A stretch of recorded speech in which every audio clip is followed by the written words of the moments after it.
Hello and welcome to my YouTube channel. I'm Cheryl Miller from Sense of Whimsy and I'm very excited today to be showcasing the Stampin' Up Stamparatus with a very talented group of demonstrators from around the world. The Stamparatus is a stamp placement tool from Stampin' Up which will be available for purchase on the 1st of June 2018 and featured in the upcoming Stampin' Up annual catalogue.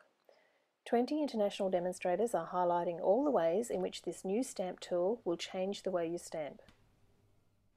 The technique I'm featuring is how to use the Stamparatus for precision placement of red rubber clear mount or cling stamps.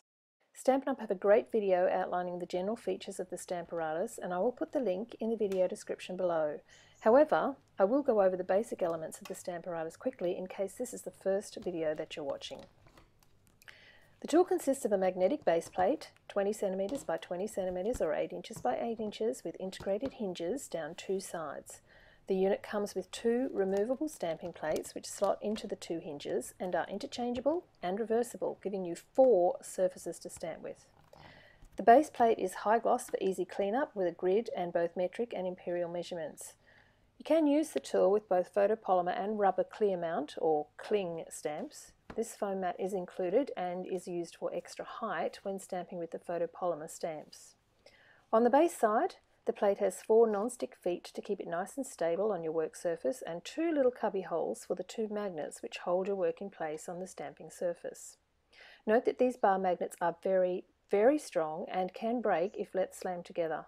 I tend to keep one as a spare in its little cubby hole and just use the one magnet at a time. I've wrapped my magnets in painter's tape to make it easier to pick them up and to help protect the magnets if they do happen to come together violently.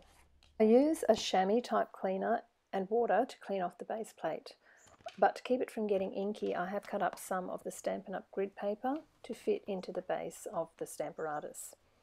I picked up a large polypropylene sheet from the local stationery store and cut it to 18.4 centimeters square or 7 1/4 inches square, and I got 2 of these sheets out of my one polypropylene sheet. The polypropylene sheet is great because it is translucent, but it also has a very slight texture so the ink grabs. And I've marked a C in one corner with a permanent marker to help me orientate any stamp images that might be multi-directional. Using the plastic imaging sheet for stamping with your rubber stamps works on the same principle as using the Stamp-A-Majig for stamp placement. When you're using your photopolymer stamps, you can see exactly where they're going to stamp because they're clear. But when you're using the clear mount or cling mount rubber stamps, you're relying totally on the index image to get that image stamped straight. Quite often the index image on your stamp might not be aligned quite correctly, and there are a lot of us who don't even put the index image on the back to help us get a better cling from our stamp when we're using the acrylic block. To give you an example, I've used the tire tread stamp from the One Wild Ride stamp set, and I've lined it up along a line on the grid paper, using my index image on the back of the stamp as my guide. I'm inking it up with the black memento ink and I'm going to stamp it down using the hinged plate. And you can easily see here that this tire tread is not straight. It's only out a little bit, but it comes down on one end and I really would like it to be straight. So let's put this plastic imaging sheet into practice. I'm going to stamp my whole card front today using the plastic imaging sheet and the Stamparatus to get all my images perfectly lined up. I'm using the One Wild Ride stamp set, which is a rubber clear mount set, and for the front of my card I masked off the top and bottom of a folded Whisper White card and sponged Lemon Lime Twist and Tranquil Tide inks across the open area. After I've removed the masks, I'm ready to stamp my images. Now I could stamp onto the folded card front by holding the card down with the magnet. However, because I'm using one magnet, there's still a little bit of bounce in the card, not ideal for stamping on. So I'm going to take advantage of the open sides of the Stamparatus by flipping it around, unfolding the card and letting it hang out of one of the edges. I'll pop my stamping plate back in and I'm ready to stamp the first image, which is going to be the motorbike. Now I want the motorbike to sit in this lighter area, so it's nice and clean, and I'm going to just position it roughly where I want it on my card. This is just a guide. I'll precisely place my stamped image once I have it stamped onto my plastic imaging sheet. So pick the stamp up and pull in that plastic imaging sheet. Now the C for the corner needs to go down in the corner where the two hinges meet. Push it right into the corner so it butts up nice and firmly. I'll ink up the stamp with black memento. Now I will make a note that sometimes it's easier to pop something underneath that stamping plate, like for instance the stamp set box. That gives you a flat surface to apply the ink to the stamp. I'm going to pull the stamping plate over and stamp down onto the plastic imaging sheet, and then I'll pop my sponged card back in underneath the sheet. Now I'm holding this imaging sheet in place in the corner of the Stamparatus while I move the card around underneath, and you can see I can see exactly what that motorbike's going to look like in any given position. So I'm happy with that there now. So hold the card down, pop a magnet on to keep it held in place, and then ink up that motorbike stamp again. So now when we pull the flap over and stamp that image down again, that motorbike should be placed exactly where the index imaging sheet showed it should stamp. Now this is stamped wonderfully, but because we're on a sponged background I would like it to stand out a little bit more. So the beauty of the Stamparatus is, as long as I haven't moved that card, I can re-ink the image and stamp it again, and it should line up perfectly. And there you can see that's a much darker image, but we've still got lots of lovely detail. I've removed the motorbike stamp from the stamping plate because I'm just doing the one project today.